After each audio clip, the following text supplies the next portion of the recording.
translate me. Yeah, you want a Hindi Bible? Right.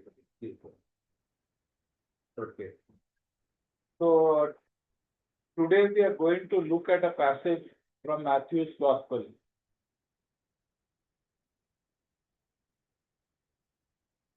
You are translating me. तो आज हम Matthew passage में से देखने जा रहे हैं. Okay. We will be looking at two parables. हम लोग दो वचनों दो दृष्टांत से देखने जा रहे हैं. Okay. We are looking at it because it is connected to the book that we were studying, that is Genesis. हम लोग इसीलिए मत्ती के बुक में से देखने जा रहे हैं क्योंकि उसका कनेक्शन जेनेसिस के बुक से था. Okay. And we encounter a big flood in the book of Genesis at the time of Noah. तो हमने जेनेसिस की बुक में से एक बहुत ही बड़ा बाढ़ को हमने देखा था, which covered the whole earth. जिसने पूरे पृथ्वी को कवर कर दिया था. And only one family which had a relationship with God survived. Rest of humanity died. तो पूरे पृथ्वी में से एक ही परिवार ऐसा था जो बचा गया था, बाकी सब लोग उसमें उस बाढ़ में मारे गए. And this family had a relationship with God because they trusted Him, they obeyed Him, they lived the way He wanted them to live. और यही परिवार ऐसा था जो प्रभु के साथ जुड़ा हुआ था और इन्होंने उन पे भरोसा किया था. So when we come to the lifetime of our Lord Jesus Christ, तो जब हम यीशु मसीह के जीवन से हम लोग देखने जाते हैं, so Jesus taught many things. Jesus ने हमें बहुत कुछ सिखाया. One of it was He spoke about that great flood. एक चीज ऐसी थी जो उन्होंने उस बाढ़ के बारे में बताया. And He said that just as the world was destroyed by the flood at that time, a time will come when God will destroy the world that we are seeing now. और उन्होंने ये बताया कि उस time पे जब नूह के time पे जो फ्लड से जो पृथ्वी खत्म हुई थी, उसी तरह आगे भी एक ऐसा परिणाम आएगा. And He told and gave many signs that will take place around the time when this event will take place. और ये जो परिणाम है या फिर ये जो घटना जो आने वाली है उसके बारे में यीशु मसीह ने बहुत सारे साइंस हमें दिए हुए. Okay. And we have seen a little bit of it on Sunday when we looked at what Jesus taught. और उसके बारे में हमने पिछले रविवार को भी देखा था कि यीशु मसीह ने क्या बताया और क्या सिखाया उस बारे में.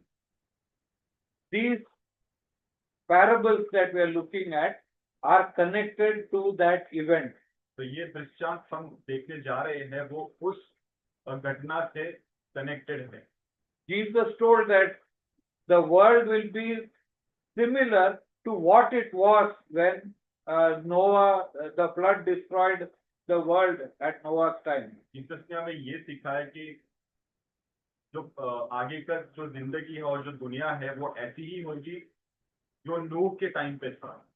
Then He told these two parables so that we will understand how we must prepare ourselves before that time when God destroys this world. तो उन्होंने इसीलिए ये दो दृष्टांत बताए हैं ताकि हम नूह के टाइम पे जो हुआ था और जो अभी होने वाला है उस तरह का हम कैसे बचाए जाएंगे उस चीज से. We will cover as much as we can in the time that is available. हम लोग ये पूरा कवर करने की कोशिश करेंगे इस कम समय में. Okay, we will read chapter 25 and we will read it in two parts. First we'll read chapter 25 verse 1 to 13. पहले हम मत्ती का चैप्टर 25 और वचन 3 से पढ़ेंगे. नहीं, 1 से 13 तक पढ़ेंगे. Maybe you'll have to read it in Hindi only so that he can understand it. तब स्वर्ग का राज्य, Others can see it in your English Bibles. We will be discussing this passage together. 10 कुमारियों का दृष्टांत। मत्ती 25 वचन 1 से 13 तक। तब स्वर्ग का राज्य तुम 10 कुमारियों के समान होगा जो अपनी मशाले लेकर दूल्हे से भेंट करने को निकलेंगे। उनमें 5 मूर्ख और 5 समझदार थी। मूर्खों ने अपनी मशाले तो ली, परंतु अपने साथ तेल नहीं लिया। परंतु समझदारों ने अपनी मशालों के साथ अपनी कुपियों में तेल भी भर लिया। जब दूल्हे के आने में देर हुई तो वे सब उगने लगी और सो गए।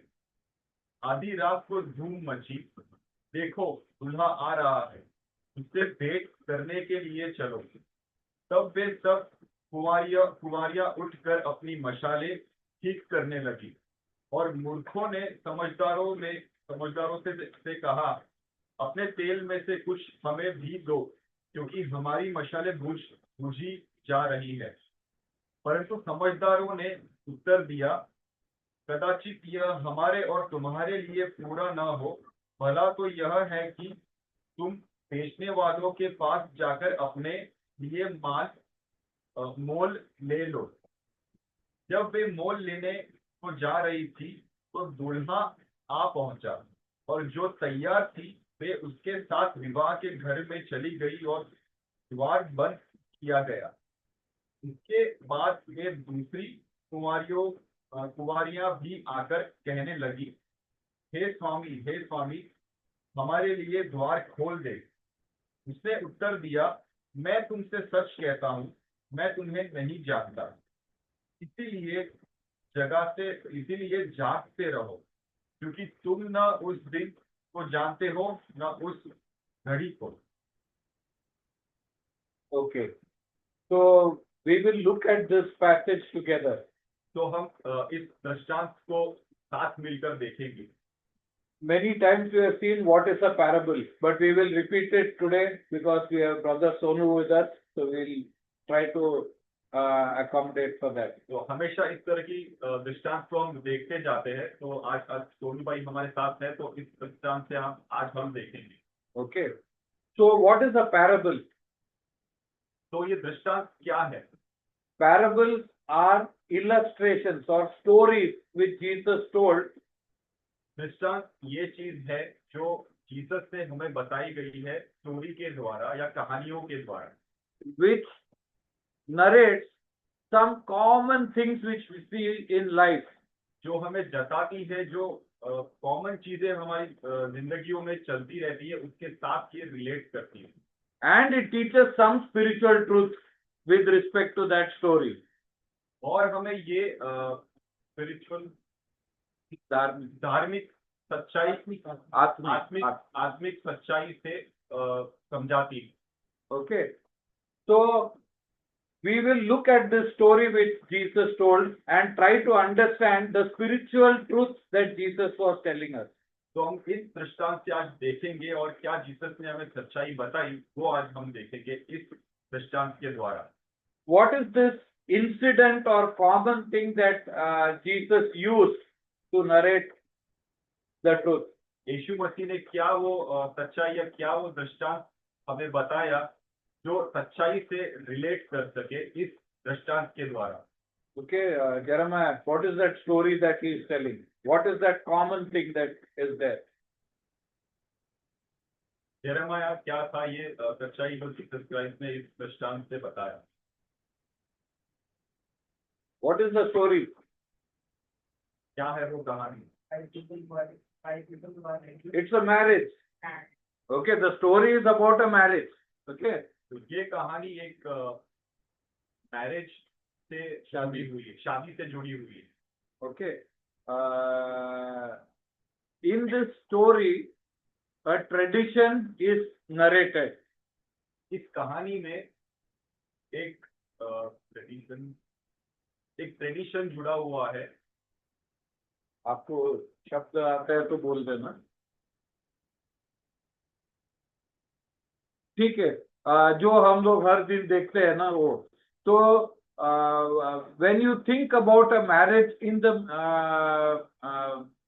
द मिडिल ईस्ट, तो जब हम ये शादी के बारे में जानते हैं, मिडल ईस्ट जो एक कंट्री है,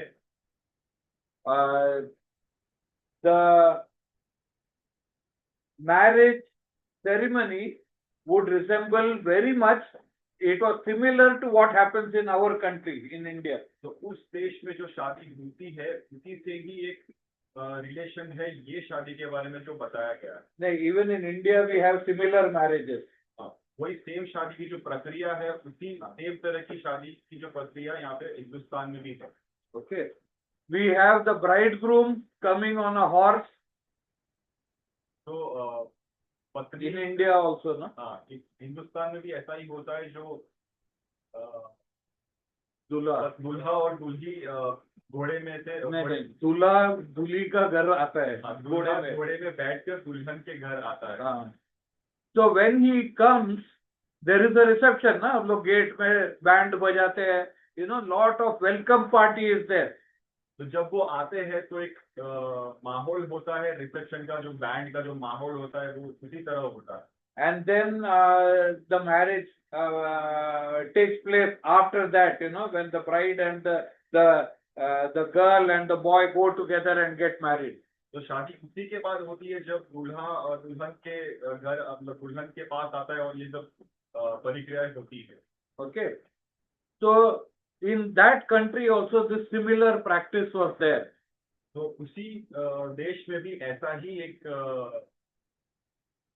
रिवाज होता है। Okay, and Jesus was using this to teach us about what it will be when he returns. तो यीशु मसीह इस दृष्टांत को से बताते हैं कि ये क्या होने वाला है आगे जब वो वापस आएंगे इस दुनिया में। Okay, in this parable, the bridegroom is equal or represents the Lord Jesus Christ. इस दृष्टांत में जो दुल्हा है वो जीसस के साथ रिलेट करता है, यीशु मसीह के साथ रिलेट करता है। Okay, in those days, उस दिनों में when the groom came, जब दुल्हा आया, the bride would remain inside the house. जो दुल्हने थी वो एक घर के अंदर थी, And those virgins, usually 10 in number, would go out to receive and welcome the groom. तो वो जो दुल्हने थी कुंवारिया. और जो कुंवारियां थी वो यीशु मसीह आई मीन जो दूल्हा जो था उसको रिसीव करने के लिए वहां गई थी, जाते थे. जाते That was the practice. Okay. So in this case also, there were 10 virgins who were waiting to receive the bridegroom. तो इस केस में भी ऐसा ही था कि वो जो 10 कुंवारियां थी वो दूल्हे को रिसीव करने के लिए वहां पर खड़ी थी। In those days, it was a practice that these virgins would carry lamps, you know, burning lanterns, and they will stand on two sides of the road to welcome him and guide him into the house of the bride. उस दिनों में भी ऐसा ही होता, उस दिनों में ऐसा होता था कि ये जो कुंवारियां थी एक रोड पर खड़ी रहती थी आमने सामने और दूल्हे को रिसीव करने के लिए उस तरह से खड़ी रहती थी एक लालटेन लेकर। Okay. Now, when you look at the story, it is very clear that the groom was not from that village, but from somewhere far off. तो इस दृष्टांत में हम देखते हैं कि जो दुल्हा है वो उसी जगह से नहीं है बट वो किसी दूसरे जगह से, किसी दूसरे देश से है। And he got delayed in reaching the bride's house. और वो थोड़ा सा लेट हो गया आने के लिए कुंवारियों के जगह पे पास में। Okay. So when he became late, it became dark, it became night, and the virgins were feeling sleepy, so they all slept. और जब दूल्हा आने में थोड़ा सा लेट हो गया तब कुंवारियां बहुत ज्यादा नींद में थी और कुछ कुंवारियां सो गई। कुछ नहीं, सब सब कुंवारियां 10 सो के गई। 10 लोग सो गए. Okay. Now, when Jesus told this story, he wanted to focus on something. तो जब यीशु मसीह ने ये दृष्टांत बताया तो उन्हें कुछ बहुत ही जरूरी चीज पे प्रभाव डालना था। He told that out of these 10 virgins, 5 were wise and 5 were foolish. तो उन्होंने ये बताया कि ये 10 कुंवारियों में से 5 कुंवारियां मूर्ख थी और 5 कुंवारियां बुद्धिशाली थी। Okay. The virgins who were foolish, they did not bring oil, they brought lamps. Obviously, little oil would have been inside the lamp, but they did not carry extra lamp, extra oil. तो जो मूर्ख 5 कुंवारियां थी वो लालटेन के साथ जो तेल लाना था वो नहीं लाई। थोड़ा थोड़ा तेल होगा शायद, बट वो जितना लाना चाहिए था वो उतना नहीं लाई। Whereas the wise virgins, they had oil in their lamps and also they had a jar which they brought in which they had extra oil. तो जो बुद्धिशाली कुंवारियां थी वो जो लालटेन लेके आए थे उसमें तेल भी था और उसके अलग से भी एक मग में वो तेल लेकर आई थी। So you can imagine the situation. By the time Jesus came, the foolish virgins, their lamps, they did not have any oil to burn any further. तो आप सोच सकते हैं कि वो जो मूर्ख 5 कुंवारियां थी जब यीशु मसीह आते हैं तब उनके पास वो जलाने के लिए वो तेल नहीं था। Whereas the wise virgins, they had sufficient oil. जो बुद्धिशाली कुंवारियां थी उनके पास बहुत ही उत्तम तेल था जलाने के लिए, लालटेन। Okay. So because of the delay, whatever oil was there with the foolish virgins, they got finished. तो क्योंकि दूल्हे को आने के लिए थोड़ी देरी हो गई तो जो 5 मूर्ख कुंवारियों के पास जो लालटेन था उसके अंदर जो तेल था वो खत्म हो गया। Okay. Then at midnight, तो उस रात में, मध्य रात में, okay, a cry went out. एक रोना, not rona, पुकार, एक पुकार सुनने में आया। Okay, that the bridegroom has arrived. कि वो दूल्हा आ चुका है। Okay. Suddenly the foolish virgins realized that they were not having oil to light their lamps. अचानक से वो 5 मूर्ख कुंवारियों को समझ में आया कि उनके पास तेल नहीं है और लालटेन को जलाने के लिए। So they asked the wise virgins, "Can you give us little bit oil?" तो उन्होंने वो बुद्धिशाली कुंवारियों से थोड़ा सा तेल मांगा ताकि वो अपने लालटेन जला सकें। But the wise virgins did not give because there was not enough for themselves and for sharing it with someone else. तो वो बुद्धिशाली कुंवारियों ने उनका तेल उनको नहीं दिया क्योंकि उनके पास भी एक लिमिटेड तेल था, मतलब ज्यादा नहीं था। So the wise virgins told them to go and buy and come to fill their lamps oil. तो वो बुद्धिशाली कुंवारियों ने उन मूर्ख कुंवारियों से कहा कि आप तेल कहीं और से खरीद कर लेके आ जाइए। Okay. So now we will try to analyze the passage. तो हम ये इस दृष्टांत को समझने की कोशिश करेंगे कि यह क्या कहना चाहता है। Okay. So I'll ask some questions. So why did Jesus call 5 virgins wise and 5 virgins foolish? मैं ये कुछ सवाल करना चाहता हूँ कि क्यों यीशु मसीह ने 5 कुंवारियों को बुद्धिशाली बताया और 5 कुंवारियों को मूर्ख बताया। बोलो राजू भाई।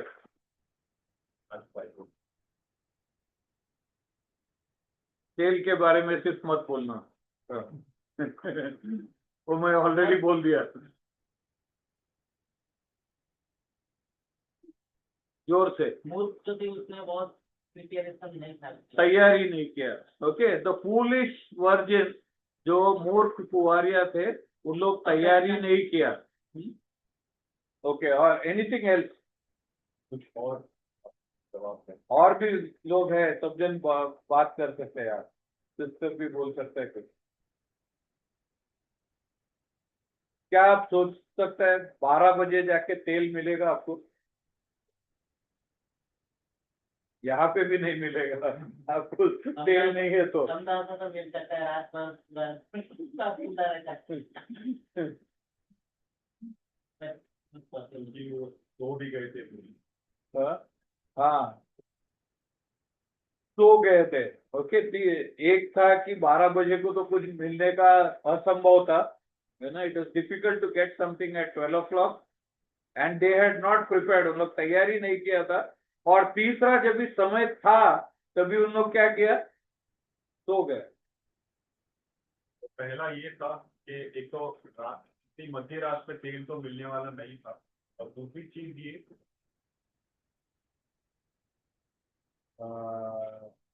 दे had not made preparations for it. और उन्होंने उस दूल्हे को रिसीव करने के लिए जो तैयारी थी वो नहीं की थी। और तीसरा ये था कि वो उनके आने से पहले ही सो गए।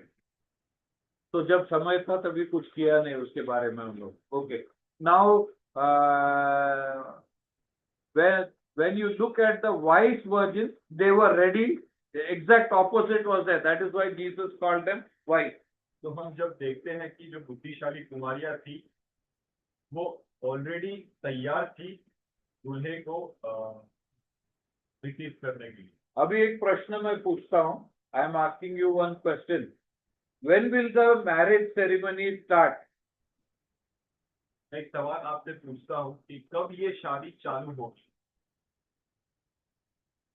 When the virgins are ready, जब वो कुंवारियां रेडी है तब, or when?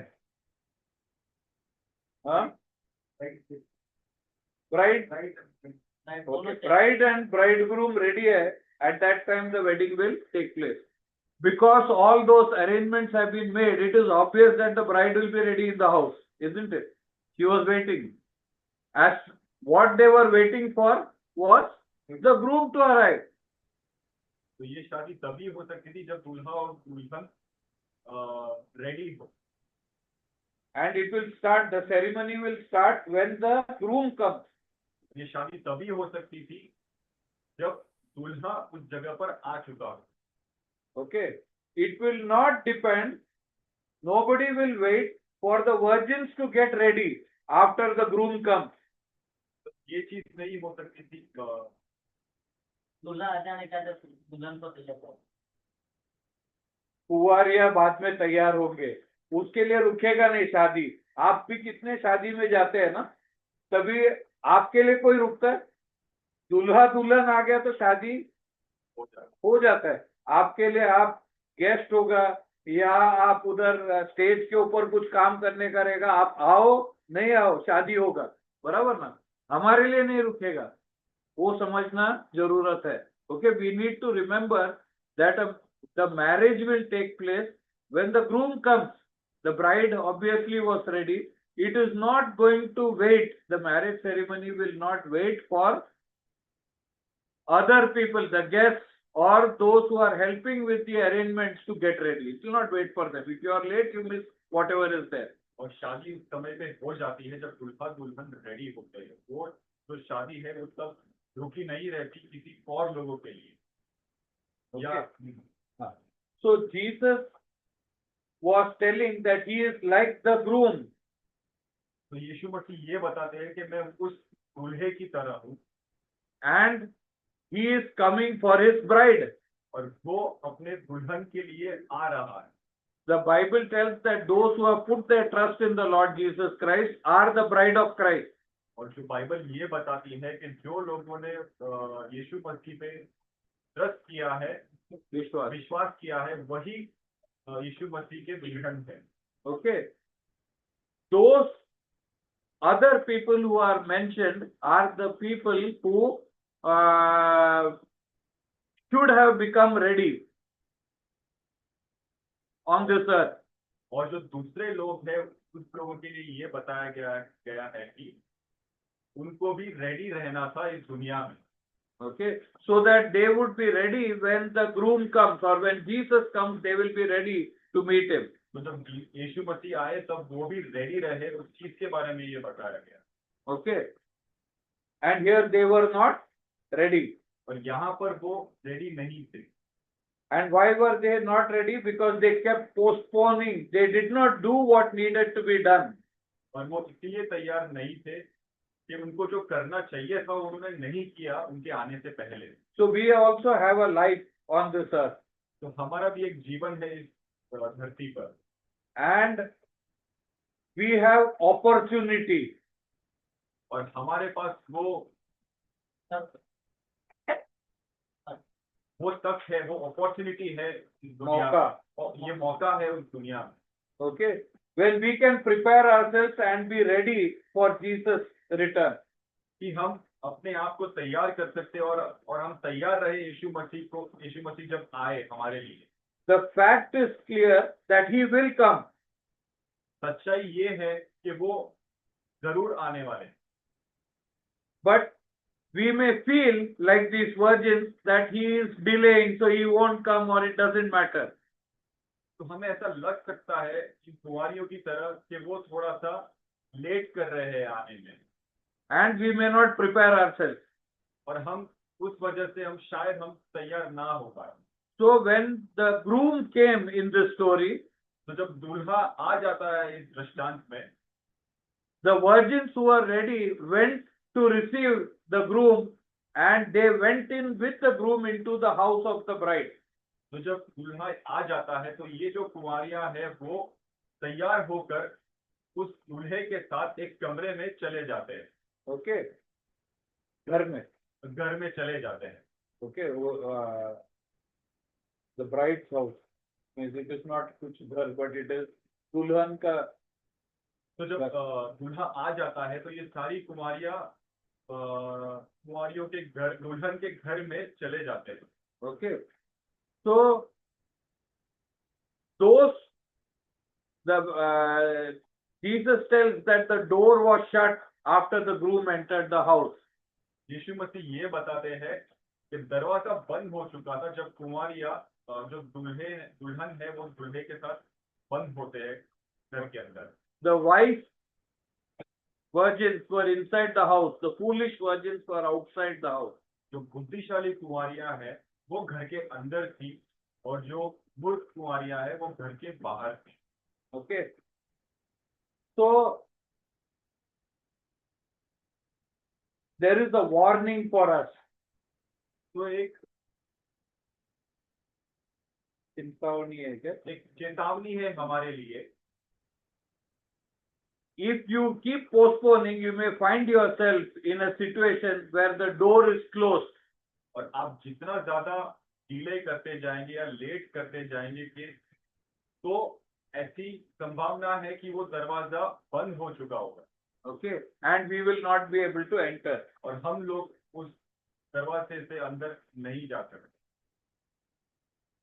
In the story, those 5 virgins who were foolish, they buy oil anyway after midnight and they come. तो वो जो कुंवारियां हैं उन्होंने किसी भी तरह तेल को खरीद कर वो घर के अंदर आती है। घर के अंदर नहीं आती, बाहर आती है, उस जगह पर आती है। But the door is not open to receive them. पर वो दरवाजा बंद ही रहता है और उनको वो अंदर आने नहीं देते। And the groom tells, I don't know you. और जब दूल्हा बताता है कि मैं तुम्हें नहीं जानता। Okay. So for us, there is a lesson and a warning. तो हमारे लिए एक ये शिक्षा है या फिर एक वार्निंग है या एक चेतावनी है। So we have a life and we have time on our hands to prepare ourselves for eternity. तो हमारे पास भी एक जीवन है कि हम तैयार रहे अनंत काल में जाने के लिए। Okay. When we are dead, जब हम मर जाते हैं this door is closed. we don't have any opportunity after that. तो ये दरवाजा बंद रहता है और हमारे पास कोई भी ऐसा मौका नहीं रहता है कि हम अंदर जा पाए. Okay.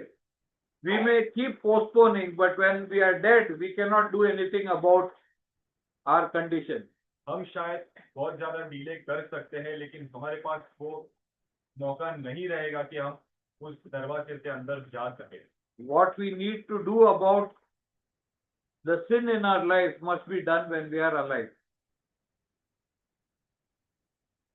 हमारे पापों के बारे में हम जब भी जीवित है तभी जो कुछ करना है उसके बारे में. Okay. And we know from the scriptures that we cannot do something. It is Jesus who came, he died so that our sins will be forgiven. और हमें ये वचनों से पता चलता है कि हम हमारे लिए कुछ नहीं कर सकते बचाए जाने के लिए, बट यीशु मसीह ही है जो हमारे लिए उद्धार कर सकते, जो हमारे लिए इस धरती पर आए और उन्होंने हमारे लिए जान दी क्रूस पर. And he came so that he died for our sins so that we don't have to perish, but we can have eternal life. तो वो यहाँ पर इसीलिए आए और हमारे लिए इसीलिए मर गए ताकि हम उद्धार पा सके और अनंत काल में जा सके. Okay, so from this first parable, we learned that we should not postpone things. We must be prepared always and be ready. इस दृष्टांत से हम ये सीखते हैं कि हमें और ज्यादा देरी नहीं करनी चाहिए, इसके बदले में हमें तैयार रहना चाहिए. Okay, then Jesus told another parable. और यीशु मसीह ने एक दूसरा दृष्टांत बताया. You can read from verse 14 to verse 30. हम वचन 14 से लेकर वचन 20 तक 30. वचन 30 तक पढ़ सकते हैं. Okay, you can read it in Hindi. ये दृष्टांत है कि तोड़ों का दृष्टांत, क्योंकि यह उस मनुष्य की दशा है, इसकी दशा है जिसने परदेश जाते समय अपने दासों को बुलाकर अपनी संपत्ति उनको सौंप दी. उसने एक को 5 तोड़े, दूसरे को 2 और तीसरे को 1, अर्थात हर एक को उसकी सामर्थ्य के अनुसार दिया और तब परदेश चला गया. तब जिसको 5 तोड़े मिले थे उसने तुरंत जाकर उनसे लेन देन किया और 5 तोड़े और कमाए. इस रीति से जिसको 2 मिले थे उसने भी 2 और कमाए, परंतु जिसको 1 मिला था उसने जाकर मिट्टी खोदी और अपने स्वामी के रुपये छिपा दिए. बहुत दिनों के बाद उन दासों का स्वामी आकर उनसे लेखा लेने लगा. जिसको 5 तोड़े मिले थे उसने 5 तोड़े और लाकर कहा, हे स्वामी, तूने मुझे 5 तोड़े सौंपे थे, देख मैंने 5 तोड़े और कमाई है. उसके स्वामी ने उससे कहा, धन्य है अच्छे और विश्वासी योग्य दास, तुम थोड़े में विश्वासी योग्य रहा, मैं तुझे बहुत वस्तुओं का अधिकारी बनाऊंगा. अपने स्वामी के आनंद में सहभागी हो. और जिसको 2 तोड़े मिले थे उसने भी आकर कहा, हे स्वामी, तूने मुझे 2 तोड़े सौंपे थे, देख मैंने 2 तोड़े और कमाए. उसके स्वामी ने उससे कहा, धन्य है अच्छे और विश्वासी योग्य दास, तू थोड़े में विश्वासी योग्य रहा, मैं तुझे बहुत वस्तुओं का अधिकारी बनाऊंगा, अपने स्वामी के आनंद में सहभागी हो. तब जिसको 1 तोड़ा मिला था उसने आकर कहा, हे स्वामी, मैं तुझे जानता था कि तू कठोर मनुष्य है, तू जहाँ कहीं नहीं बोता वहाँ काटता है और जहाँ नहीं छींटता वहाँ से बटोरता है. इसलिए मैं डर गया और जाकर तेरा तोड़ा मिट्टी में छिपा दिया. देख, जो तेरा है वह यह है. उसके स्वामी ने उससे उत्तर दिया, हे दुष्ट और आलसी दास, जब तू यह जानता था कि जहाँ मैंने नहीं बोया वहां से काटता हूँ और जहाँ मैंने नहीं छीटा वहां से बटोरता हूँ, तो तुझे चाहिए था कि मेरा रुपया सरफों को दे देता, सराफों को दे देता, तब मैं आकर अपना धन ब्याज समेत लेता। इसलिए वह तोड़ा उससे ले लो, और जिसके पास 10 तोड़े हैं उसको दे, क्योंकि जिस किसी के पास है उसे और दिया जाएगा और उसके पास बहुत हो जाएगा, परंतु जिसके पास नहीं है उसे वह भी जो उसके पास है ले लिया जाएगा। और इस निकम्मे दास को बाहर के अंधेरे में डाल दो, जहां रोना और दांत पीसना होगा। Okay, so Jesus is narrating another incident which will tell us how the kingdom of God is and how people on earth will be when Jesus returns. यीशु मसीह एक दूसरा दृष्टांत देते हैं और बताते हैं कि स्वर्ग का राज्य स्वर्ग का राज्य कैसा होगा और on earth how people will और be. इस धरती पे लोग कैसे रहेंगे। Okay, Jesus used a story again. यीशु मसीह ने एक और कहानी बताई। There was a master or a who went on a long journey. उन्होंने बताया कि एक मास्टर था, स्वामी स्वामी था, जो बहुत ही लंबे सफर में निकला था। So he had 3 servants and he gave each of them a different amount. और उसके पास 3 नौकर थे और हर तीनों को उन्होंने अलग अलग पैसा दिया।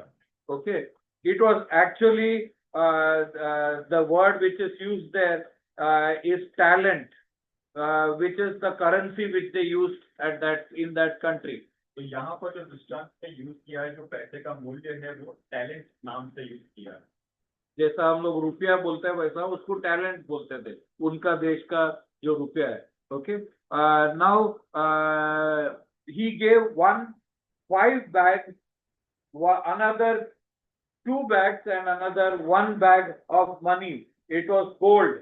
और उस स्वामी ने एक नौकर को 10 बैग दिया, दूसरे नौकर को 2 बैग दिया, 5, 2 और 1, सॉरी एक नौकर को 5 बैग दिया, दूसरे नौकर को 2 बैग दिया और तीसरे नौकर को 1 बैग दिया जो सोने से भरा हुआ। Okay, because talent was gold coin, क्योंकि वो जो करेंसी थी, जो टैलेंट था, वो सोने का सिक्का था। and that means the man who received 5 bags actually received equal to about 100 years of work. और जिसने 5 Salary of 100 years work.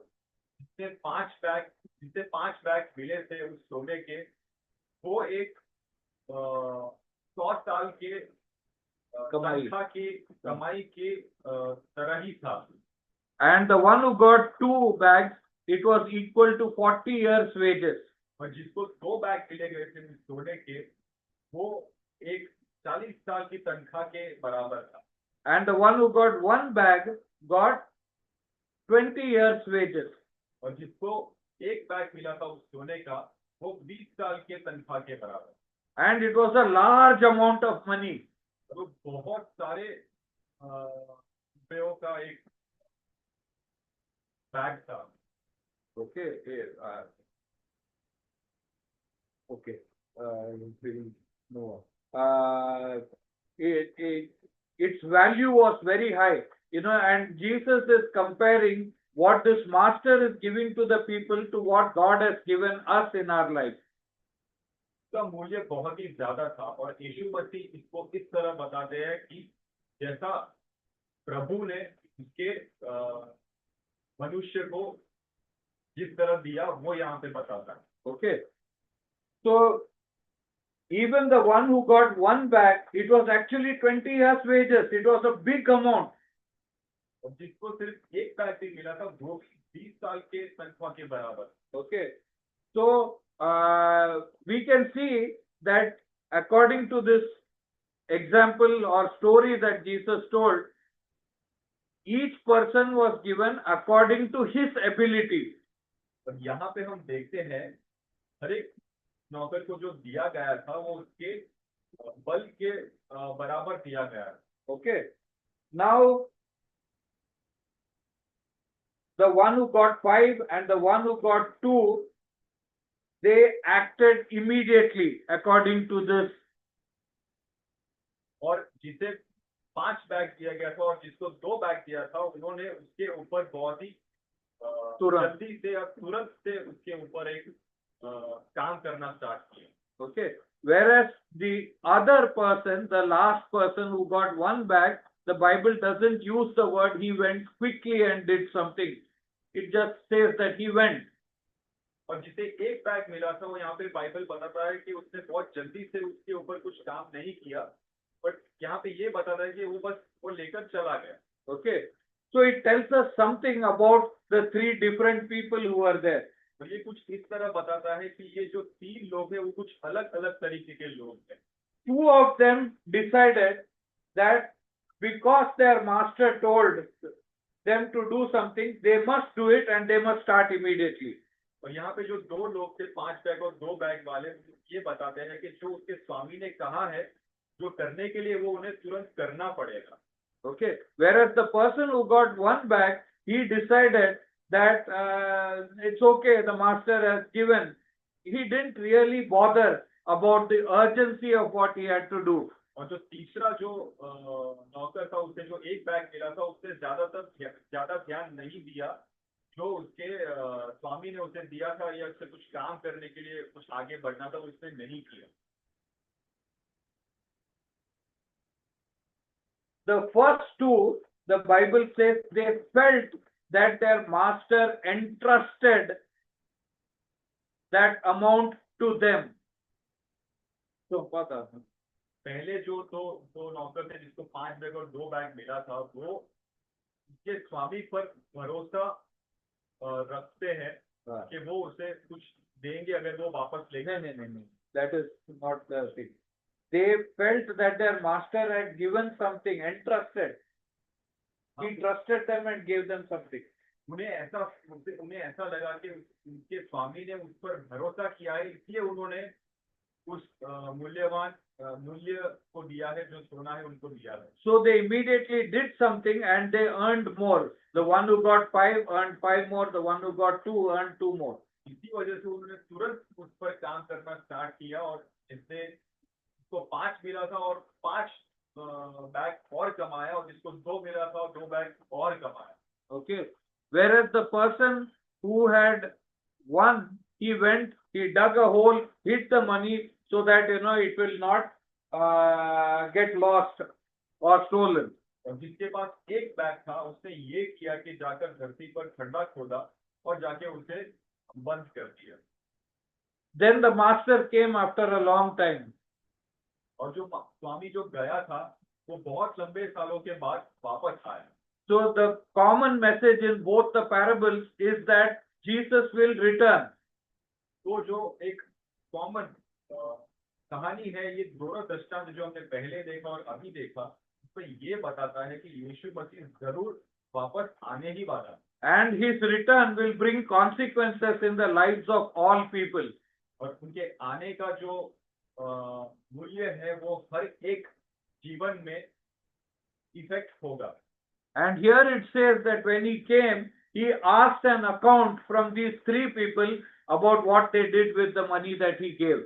और जब वो स्वामी वापस आया, या यीशु मसीह से जो रिलेट करता है वो वापस आया, उसने अपने नौकरों से पूछा कि मैंने जो आपको दिया था, जो 5, 2 और 1 बैग दिया था, आप लोगों ने उस चीज का क्या किया? हिसाब मांगा उससे। उनसे हिसाब मांगा।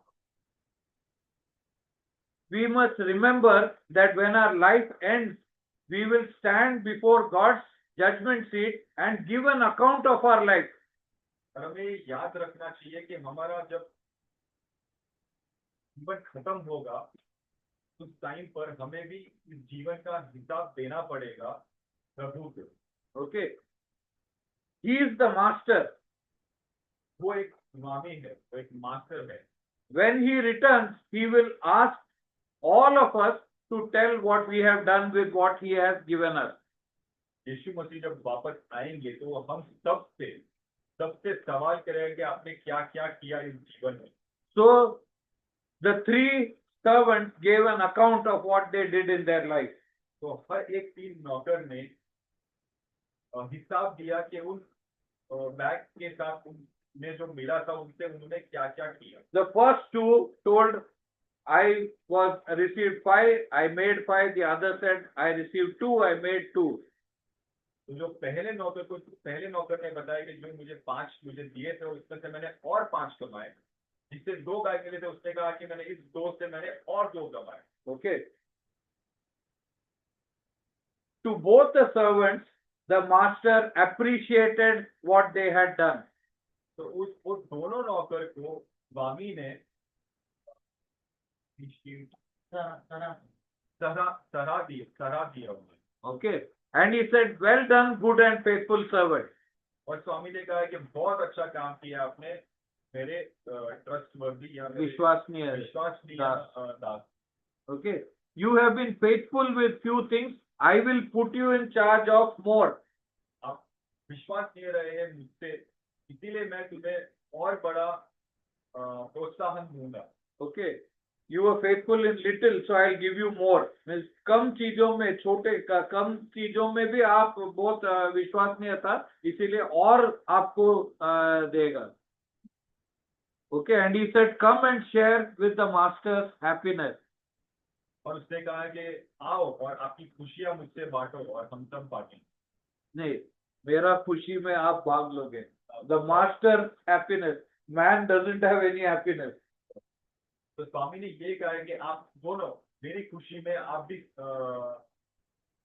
हिस्सा होंगे, मेरी खुशी भागीदार हिस्सा होंगे और भागीदार होंगे।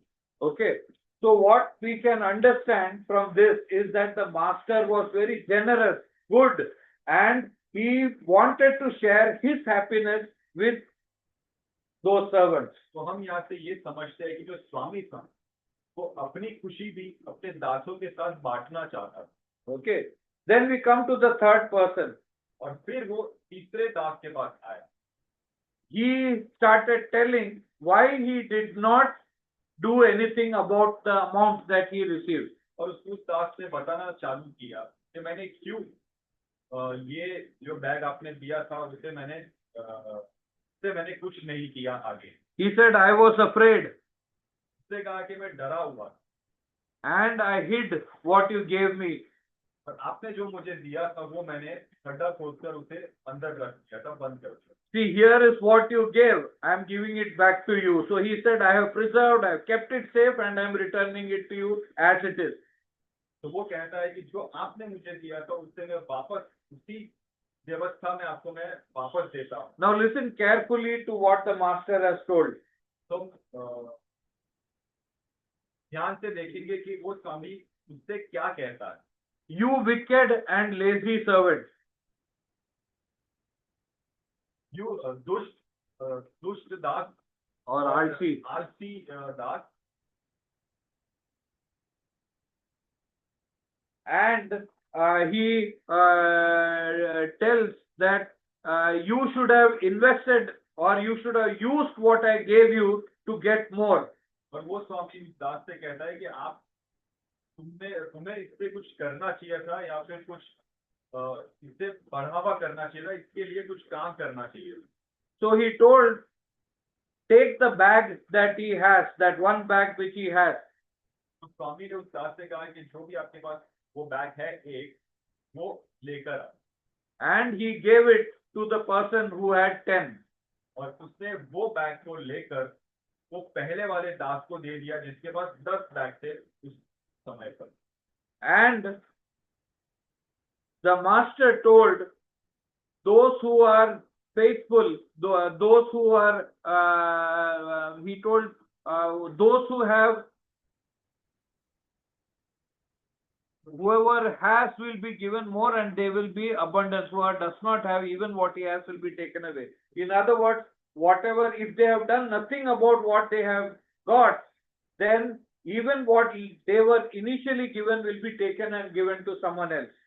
तो स्वामी ने उससे कहा कि जिसके पास भी जो थोड़ा कुछ था उसने जो नहीं किया है उसको भी उससे छीन लिया जाएगा। Okay, so we learn a lesson. तो हम यहाँ पे कुछ एक लेसन सीखते हैं. The master will return. In other words, Jesus will return. जो स्वामी है वो वापस आएगा, और दूसरे शब्द में यीशु मसीह जरूर वापस आएगा. We are like the servants in this parable, and so we will have to give an account just like the people in this parable gave an account. तो हम सभी इन दासों के बराबर है, और हम सभी को हमारे जीवन का हिसाब देना होगा.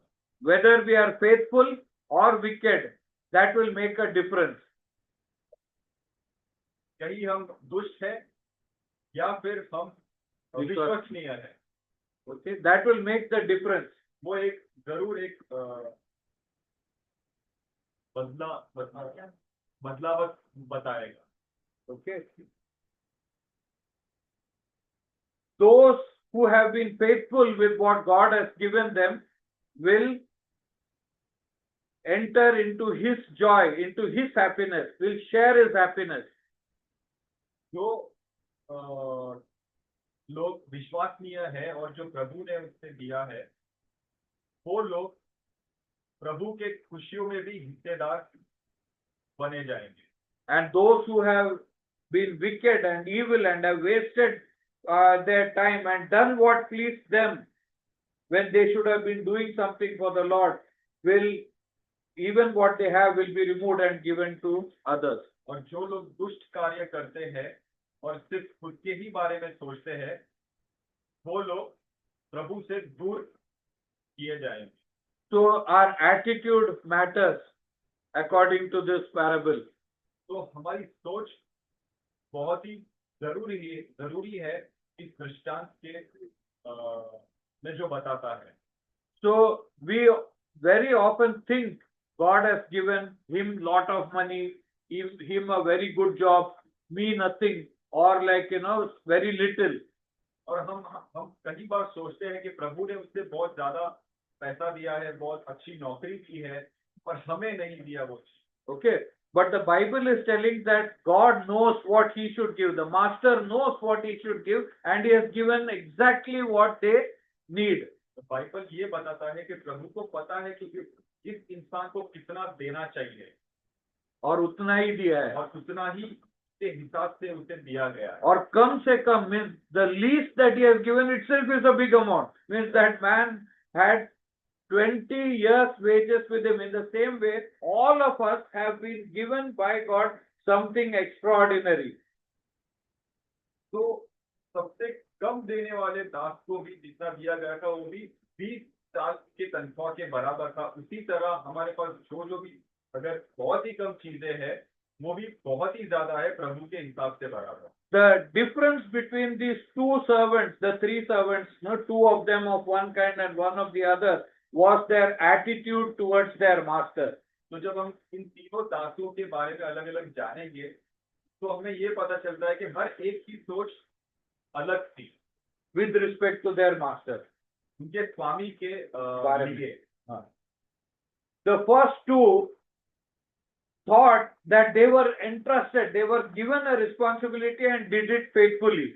तो जो पहले जो दास थे, उन्होंने ये सोचा कि स्वामी ने मेरे लिए कुछ सोचा है और मुझे इतना सारा कुछ दिया है, तो उसके लिए मुझे कुछ उनके लिए भी करना चाहिए. The third person was not feeling connected with his master. For him, the master was different and he was different. If he does something, master will benefit. Why should I do anything? That is how he looked at life. तो जो तीसरे दास ने ये सोचा कि उन्होंने मुझे दिया है, उसका ही फायदा होगा. उसका ही फायदा भाई होगा. कुछ मेहनत किया, कष्ट किया, तो कि उसका ही फायदा होगा, क्यों करूं? उन्होंने ये सोचा कि मैं क्यों उनके लिए ये करूं, अगर मैं कुछ बैग के साथ करूंगा तो उनका ही फायदा होगा. Okay, so the first two felt a close relationship with their master. जो पहले जो दास थे, वो बहुत ही ज्यादा अच्छा रिश्ता बनाए रख, अच्छा रिश्ता सोच रहे थे अपने स्वामी के लिए. Okay, but the third one did not have that attitude. But जो तीसरा दास था, उसका सोच इस तरह का नहीं था. So the Bible tells us that God has created us. तो जो वचन हमें ये बाइबल हमें ये बताता है कि प्रभु ने हमें बनाया है, परमेश्वर ने हमें बनाया। We don't have a mind of our own. हमारे पास वो बुद्धि नहीं है जो हम खुद को जान, We can live the way we want. We हमारे पास वो जैसे जीना चाहते ऐसा नहीं जी सकते। नहीं जी सकते। जिसे जैसे जीना चाहते हैं वैसा हम लोग नहीं जी सकते। The word servant means you belong to someone and you have to serve him. There is no option. जो शब्द दास है तो मतलब ये है कि हम एक दास है और हमें किसी के लिए कुछ करना है। Okay, in the same way we can relate to our creator, okay, as a master and a servant. इसी तरह हम सभी अपने आप को एक दास की तरह और प्रभु को स्वामी की तरह दर्शाते हैं। So what is our attitude towards our creator? तो हमारी क्या सोच है हमारे परमेश्वर या हमारे बनाने वाले परमेश्वर के की तरफ? Are we grateful to him for what he is giving us in life? क्या हम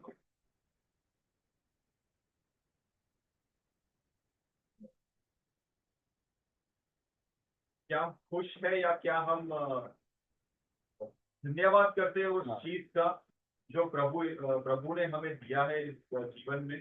Or are we unhappy with the things God has given and it is reflecting in the way we deal with him? और क्या हम उस चीज से दुखी है जो परमेश्वर ने हमें दिया है, उसे हम उस तरह से ले जाते हैं? There is a warning in the last verse. और यहाँ पे एक